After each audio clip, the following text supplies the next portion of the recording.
The tree-lined streets of the Maple Ridge district in suburban Arlington, Virginia were bathed in the gentle afternoon light of the May sun. Caroline Foster sat in the driver's seat, guiding her Volvo into the stone-paved driveway of her home. She checked her appearance in the mirror and smoothed her slightly disheveled chestnut hair. Having finished a long day's work on the eve of her birthday, a small sense of accomplishment showed on her face. Caroline was respected in the area as the manager of Forever Elegant, a high-end jewelry shop. The gems she selected always seemed to shine brighter, and her advice earned tremendous trust from wealthy customers. "I'm home," she called out. As she opened the front door, the sunset light streaming through the floor-to-ceiling windows bathed the white walls of the living room in a soft orange glow. The spacious living room reflected the aesthetic sense of her husband Brian, an architect, in every corner. The minimalist yet warm design was particularly her favorite among his works. "Welcome home, Caro," Brian's voice called from the kitchen, followed by his appearance. Her husband, standing over 6 feet tall with closely cropped black hair and an ever-gentle gaze, was wearing a white apron. Even after 12 years since they met and 10 years of marriage, Caroline still found herself moved by his presence. "Something smells wonderful," she said. "It's your birthday Eve dinner," Brian smiled. "We'll celebrate at the restaurant I booked tomorrow, but tonight I wanted it to be just the two of us." Caroline approached her husband and gave him a light kiss. Their life was stable and fulfilling, a beautiful home in an upscale neighborhood, a relationship built on mutual respect, and careers they were both passionate about. If there was one wish that hadn't been granted, it was having a child. Despite several attempts, doctors had told them it might take time. Still, they hadn't given up hope and lived each day with gratitude for their current life. "Oh, by the way," Brian said, "Vanessa called. She's coming tomorrow night for your birthday." Caroline frowned. "My sister? That's unusual." While Vanessa and Caroline looked alike, their personalities and lifestyles were polar opposites. Where Caroline was steady and goal-oriented, Vanessa was impulsive and jumped from job to job. She had recently mentioned starting work at a high-end boutique called Le Charme, but no one knew how long that would last. "How is she doing lately?" Caroline asked with a slight shrug. "She seemed fine," Brian answered while chopping vegetables. "She said she's prepared a special present for you." "Well?" Caroline's expression showed surprise. "That's unusual. Vanessa giving presents." The sisters' relationship was complicated. From childhood, there had been a subtle sense of competition between them. Their parents had loved them equally, but Vanessa always seemed to feel she lived in Caroline's shadow.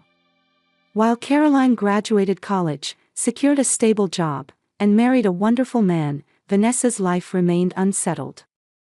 Though they maintained the appearance of close sisters, Caroline didn't miss the occasional glint of envy in Vanessa's eyes. "Maybe she wants to celebrate in her own way," Brian said, pouring Cabernet Sauvignon into wine glasses. "It means she's growing up." Caroline loved Brian's optimism. He always tried to see the good in people, which had a positive influence on her as well. However, she knew that Vanessa wasn't simply coming to celebrate her birthday. "I suppose," she said. "I'm curious to see what kind of present she'll bring tomorrow." Despite her words, a small worry sprouted in Caroline's heart. She pushed it aside and picked up her glass. "Let's enjoy a wonderful evening tonight." Brian responded with a smile. "Of course. Let's make it a special night just for you." Outside the window, the gentle Virginia twilight deepened, enveloping them both. Caroline wished this peaceful life would continue tomorrow and forever after. On Caroline's birthday night, she was relaxing with Brian in the living room. Outside, rain had begun to fall, creating a pleasant background sound as it tapped. "Can you imagine making $10,000 a month just from YouTube, all from home? That's exactly what I did with Reddit Stories. No face, no voice. Check the link in the description if you're curious." Against the windows. They had enjoyed lunch at the French restaurant, Lucille, that they had reserved, and were now spending a peaceful evening at home. The doorbell rang, and Caroline checked the clock.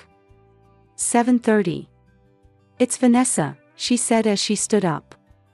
As usual, she can't be on time.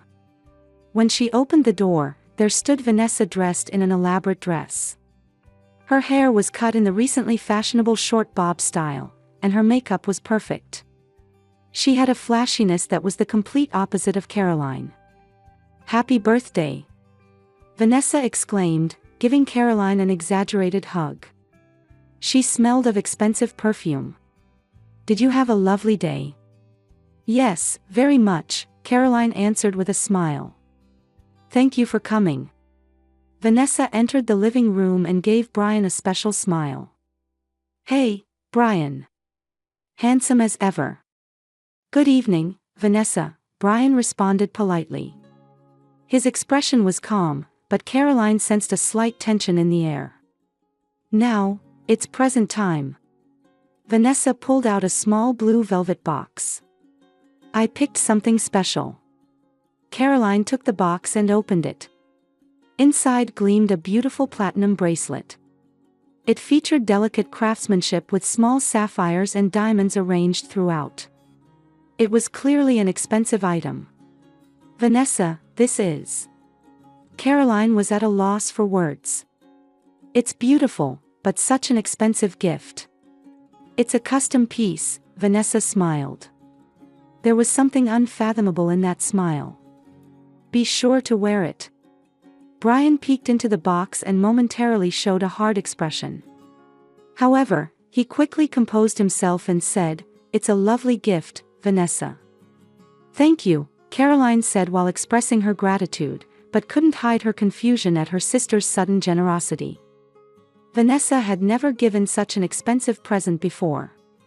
"Try it on," Vanessa urged. Caroline wrapped the bracelet around her wrist. It was a perfect fit. The jewels caught the light and beautifully complemented her pale skin. "It suits you," Vanessa said. "I knew it would be perfect for you." That night, Vanessa didn't stay long, leaving after a glass of champagne. After she left, Caroline stared at the bracelet and asked Brian, "What do you think? Such an expensive present out of the blue." "Maybe it's her way of making peace," Brian chose his words carefully. "Or maybe her job is going well lately." Caroline nodded, but felt something off. For that night, however, she set aside her doubts and decided to simply appreciate the beautiful gift. The next day, Caroline went to work wearing the new bracelet. All the employees at Forever Elegant exclaimed in admiration at its beauty. "My, Caroline," her colleague Diana Clark approached. She was a woman knowledgeable about jewelry. "That's a beautiful bracelet. Is it new?" "No, it's a birthday present from my sister." Caroline extended her wrist. "What do you think?" Diana looked at the bracelet with interest. "Exquisite craftsmanship. This design is trendy lately, but something this refined is rare. Your sister must be quite generous." "Yes," Caroline smiled. "I was surprised too." That afternoon, as Caroline was making her rounds in the store, Diana approached her again. "That bracelet is more impressive the more I look at it," she said. "If you don't mind, could you ask where it was purchased? I wonder if it's from a brand our store could carry." "I'll ask Vanessa," Caroline replied. Over the next week, a small change occurred in Caroline's life. Vanessa's visits increased. Her sister, who previously visited only once every few months, now came to her house twice a week. "I just want to share my news," Vanessa said cheerfully. "Things are going well at the boutique. My boss has recognized my talent and is letting me handle special clients." Caroline congratulated Vanessa on her success. However, she casually noticed her sister's special smiles for Brian and attempts to speak with him alone, though she tried not to mind. Brian remained professional and polite, but Caroline didn't miss how uncomfortable he sometimes seemed. One evening, as Caroline was fixing the clasp on her bracelet, Brian was watching her from behind. You wear that bracelet all the time, he said. Yes, I like it, Caroline answered. Is there a problem? No, just. Brian hesitated. I was just wondering, since Vanessa's been coming around a lot lately. Caroline looked directly into her husband's eyes. Is there something you want to tell me? No, nothing, he said quickly. She's your sister, and I think it's good that you're getting closer. Caroline didn't pursue it further, but the conversation planted a small seed of doubt in her mind. A few weeks later, there was a concerning news report. A series of high-end jewelry thefts had been occurring in Northern Virginia. Caroline's shop received a notice from the police with instructions to strengthen security. Recent incidents have been very sophisticated, the police officer explained during a staff meeting. We believe the stolen items aren't being sold domestically but are likely being moved overseas. While listening to this, Caroline thought it had nothing to do with her. Her store had strict security and had never experienced any problems. However, she unconsciously touched the bracelet on her wrist. One night, Caroline had gone to bed early, exhausted from work. When she was half asleep, she heard Brian's voice from downstairs. He was talking to someone on the phone. I need a little more time, his voice was quiet but serious. I know, but I can't tell her yet. Caroline became fully awake. Who was her husband talking to? And what couldn't he tell her? For a moment, Vanessa's face flashed in her mind, but she quickly dismissed the thought. She trusted Brian. He was an honest person. It must be business talk or something. Yet that night, she couldn't sleep for a long time. On a weekend afternoon, Caroline was enjoying shopping at the large Willow Creek Plaza mall in suburban Arlington. Trying to forget her recent anxieties, she had come to look at dresses as a treat to herself. She wore a refreshing blue dress and the bracelet Vanessa had given her for her birthday. The bracelet gleamed beautifully in the soft afternoon sunlight.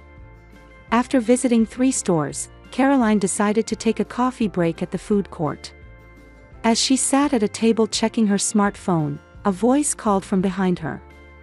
Excuse me, do you have a moment? When she turned around, there stood a man in a navy jacket and black pants. He appeared to be in his mid-40s, with intelligent features and sharp eyes. At first glance, he looked like a businessman, but there was something authoritative about his demeanor. Yes. Caroline answered, a little confused. The man produced an identification card. Detective James Connor. I'm with the Virginia State Police Theft Special Investigation Unit. A small alarm went off inside Caroline. Is there something I can help you with? Detective Connor directed his gaze to Caroline's right wrist. Where did you get that bracelet? The question was unexpected. This?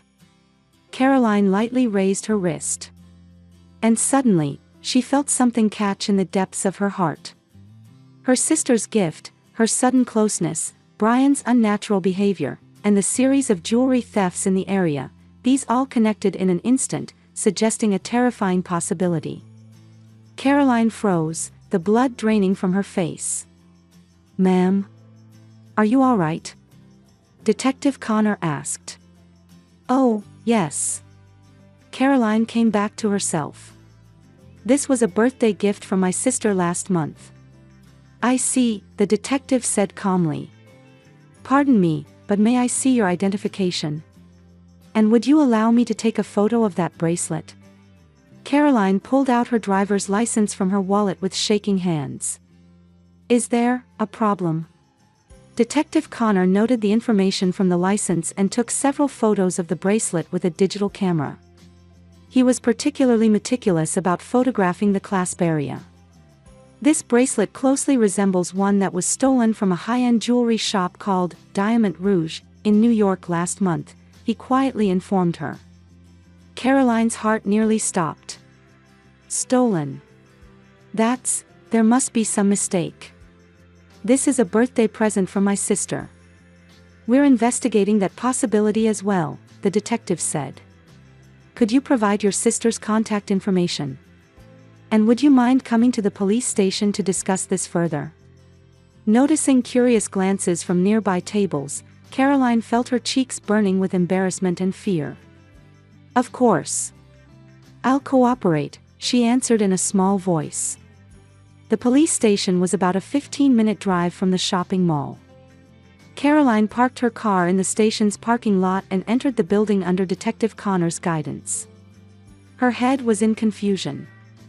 This must be some mistake. Vanessa couldn't have given her stolen goods as a present. Or could she? In a small interview room inside the station, Detective Connor began a more detailed explanation. This bracelet is part of a series called Eternal Crescent. Only 12 pieces were made worldwide, each with a unique manufacturing number engraved on it. He showed her a tablet. On it was a photo of a bracelet identical to Caroline's. This was stolen during a theft in New York on the 19th of last month. Its estimated value is over $100,000. Caroline was shocked into silence. $100,000. Vanessa couldn't possibly afford something like that. I didn't know anything, she said in a trembling voice. I truly thought it was a gift from my sister. Ms. Foster, Detective Connor's tone softened slightly. I believe you yourself aren't involved in this, but we need to investigate how this bracelet came into your sister's possession. It's likely part of a series of crimes committed by a wanted theft ring. Theft ring? Caroline felt dizzy. My Vanessa, that's impossible. Shall we try contacting your sister? The detective suggested. Caroline took out her smartphone and called Vanessa's number. The ringtone sounded multiple times, but there was no answer. She wanted to leave a voicemail message but couldn't find the words. She's not answering, Detective Connor observed. Should we contact your husband? Caroline called Brian. He answered on the third ring. Caro? What's wrong? Brian. Her voice was shaking. I'm at the police station. About the bracelet Vanessa gave me, it might be stolen. There was a moment of silence on the other end. What? Brian's voice was filled with surprise. I'll come right away. Which police station? Detective Connor continued his explanation while operating his tablet.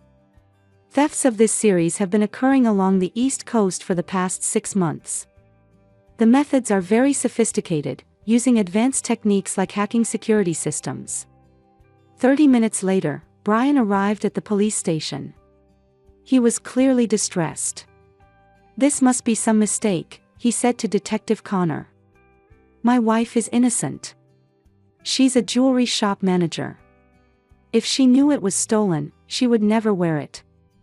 I believe you're right, Detective Connor replied calmly. However, this bracelet is definitely stolen property. At this stage, due to insufficient evidence, we won't be detaining Mrs. Foster, but I'd like both of you to remain in town until the investigation is complete. The bracelet was confiscated as evidence, and Caroline and Brian were allowed to return home in a form of provisional release. In the car, Caroline covered her face with trembling hands. This is a nightmare, she said, crying. Why would Vanessa? Brian put one arm around her shoulders. We don't know yet. We should give her a chance to explain. However, Caroline was beginning to have the terrible suspicion that her sister had used her. Why wasn't Vanessa responding to communications? And Brian's late-night phone call, was that related? On the way home, Caroline called Vanessa multiple times, but all were forwarded to voicemail. In her anxiety and confusion, she began to fear what would become of her life from now on. The next morning, Caroline awoke with dark shadows under her eyes. All night, she had alternated between fragments of sleep and anxious thoughts. Brian was already up, making coffee in the kitchen. Did you sleep at all? He asked gently. Caroline shook her head. Still no word from Vanessa. None, Brian said. I tried calling several times too, but there's no response. Caroline took a sip of coffee and steeled her resolve. I'm going to her apartment. I'll come with you, Brian suggested. They headed to Vanessa's apartment, which was in a converted old building a little away from the center of Arlington. Standing in front of Unit 302 with its vivid red door, Caroline rang the doorbell. There was no answer. She knocked several times, but still no response. Vanessa? Are you there? Caroline called out loudly. At that moment, the neighboring door opened, and an elderly woman poked her head out. If you're looking for her, she doesn't live here anymore, she said. What? Caroline was surprised. Since when? About 3 days ago. She packed up and left.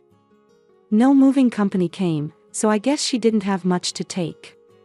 The woman continued, she wasn't one to socialize much, but she was in quite a hurry that day. There was a man with her too. What kind of man? Brian asked. Tall, with a foreign accent. Handsome. European, I think. Caroline and Brian exchanged glances. Vanessa had hurriedly left with a man. And this happened just days before the bracelet was discovered to be stolen. This couldn't be a coincidence. Back in the car, Caroline said in a trembling voice, she knew. She knew the police were starting to move. We still don't know, Brian tried to comfort her, but his voice lacked conviction. Upon returning home, Caroline immediately opened her laptop. I'm going to investigate myself, she said with determination. First, she checked Vanessa's social media. Though not usually very active, when carefully examining posts from the past few months, she made an interesting discovery. 6 months ago, Vanessa had posted photos of a trip to New York. There was a mention of someone with the initial R. Thank you for a wonderful weekend in New York. You make everything possible. Going further back, a name, Raymond, appeared several times. There were no photos, but from the comments, it was clear he was a foreigner. Caroline began searching this name on the internet. After combining various keywords, she discovered a shocking article. In an article headlined, Members of International Art and Jewelry Theft Ring Wanted in Multiple Countries, there was a name, Raymond Darnaud. A Frenchman, described as a member of an international criminal organization specializing in high-end jewelry theft. Brian! Caroline exclaimed. Look! Brian stood behind her, looking at the screen. The blood drained from his face. No way. He was at a loss for words. Vanessa, why would you do something like this? Tears welled up in Caroline's eyes. The next day, Caroline contacted Detective Connor and shared her findings. Though surprised, the detective promised immediate investigation. Good research, the detective said. This Raymond Darnaud is indeed on our list. Please let me know if you have more information about his relationship with your sister. That night, Caroline decided to organize Brian's study. For some reason, he had been absent lately, and she was driven by an impulse to find some clues. While tidying papers on the shelf, she found an old album tucked away in the back. Perhaps from Brian's college days. She casually flipped through the pages. And then she stopped at a shocking photograph. There were Vanessa and Brian, arms linked, laughing together.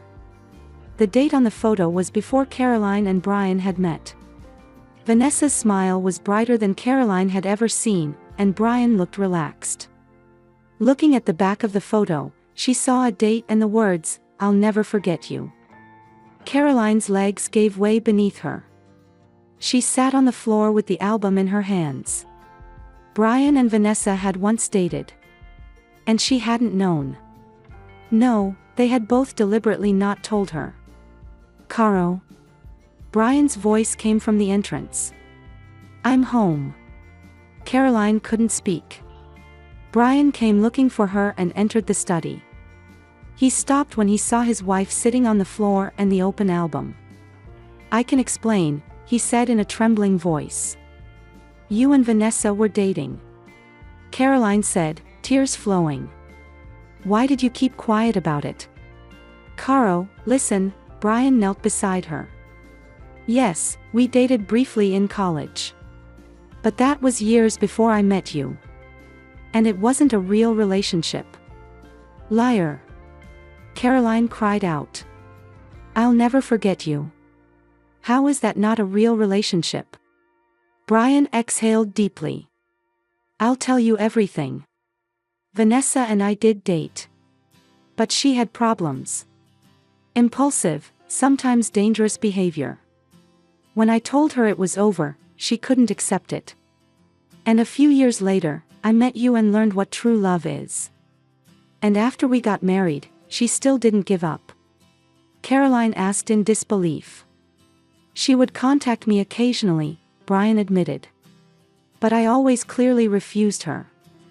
And, last month, she suddenly called and said, I have something to tell Caroline, so give her this bracelet. I thought that it was. He stumbled over his words. You knew that bracelet was suspicious, Caroline's voice was cold. No, not exactly, Brian said. But I wondered how she could have gotten something so expensive. That's why I called that night. I was debating whether to consult the police. Caroline held her head in her hands. Everything was becoming intricately entangled. She decided to contact the police. I'm going to call Detective Connor, she said. I'm going to hand over all the evidence I've found. To find out where Vanessa is. Brian nodded silently. The next day, Caroline went to the police station with her laptop, the album, and all the information she had gathered. Detective Connor listened seriously to her story. This information is extremely valuable, he said. Especially the connection to Raymond Darno, which greatly advances our investigation. Caroline asked with a tired expression, can you find them? Definitely, the detective nodded. Actually, there's been movement since last night. We received information related to Darno and are tracking his movements. Your sister is likely with him. Caroline exhaled deeply. A week later, Caroline's phone rang. It was Detective Connor. Mrs. Foster, I have news. We've arrested Vanessa Morrison and Raymond Darno. Caroline collapsed into a chair. Where? At Miami Airport. They were trying to escape to Mexico. The information you provided was crucial. The next day, Caroline was scheduled to meet Vanessa at the police station. When she entered the meeting room, her sister was sitting there with an exhausted expression. There was no trace of her former glamour, just a lost young woman. Why? Caroline asked simply. That was her only question. Vanessa looked up. Her eyes held a mixture of remorse and hatred. Because you took everything, her voice was cold. Brian was originally mine, but you took him. You always get everything. I'm always second. Caroline was speechless. Something collapsed within her. Vanessa. I had no idea you felt that way. When I met Raymond, he gave me power, Vanessa continued. He recognized my value. And then, we came up with the bracelet idea. If I could implicate you in a crime, maybe Brian would leave you. That's what I thought. But that's criminal, Caroline said. What were you thinking? I have nothing more to say, Vanessa turned her face away. Just know this. I wasn't involved in Raymond's plan from the beginning. But he made me feel loved. You wouldn't understand. Police investigations revealed that Vanessa had been involved in multiple thefts as a member of the theft ring led by Raymond. Her role was mainly reconnaissance and information gathering, but she was also involved in disposing of stolen goods. Ultimately, Vanessa received a 5-year prison sentence for theft. Caroline and Brian's relationship was temporarily shaken, but through counseling, the two gradually mended their relationship. Can we start over? Caroline asked Brian one evening. We'll be fine, he took her hand. From now on, let's live more openly and honestly. 3 years later, Vanessa was released early as a model prisoner. After her release, she sent Caroline a long letter. "Sister, I'm not asking you to forgive what I did. But the time I spent in prison taught me many things. The importance of taking responsibility for my actions, and choosing my own life instead of blaming others. I hope one day we can talk again." Caroline didn't reply immediately. However, a few months later, she sent a brief response. "Forgiving and forgetting are different things. Our relationship may never be the same again. But we can each walk our own path in life." Caroline now runs a theft prevention awareness program at her jewelry shop, working with victim support organizations. Sometimes she still remembered that incident, but it didn't weaken her, it strengthened her. True family isn't just about being related by blood, but about people who wish for each other's happiness and support each other during difficult times. We all make mistakes. Maybe what matters is how we live afterward. She said this to a friend while gazing at the gentle spring sunlight outside the window. Life is unpredictable. But you can still move forward. And sometimes, after the darkest night comes the brightest morning.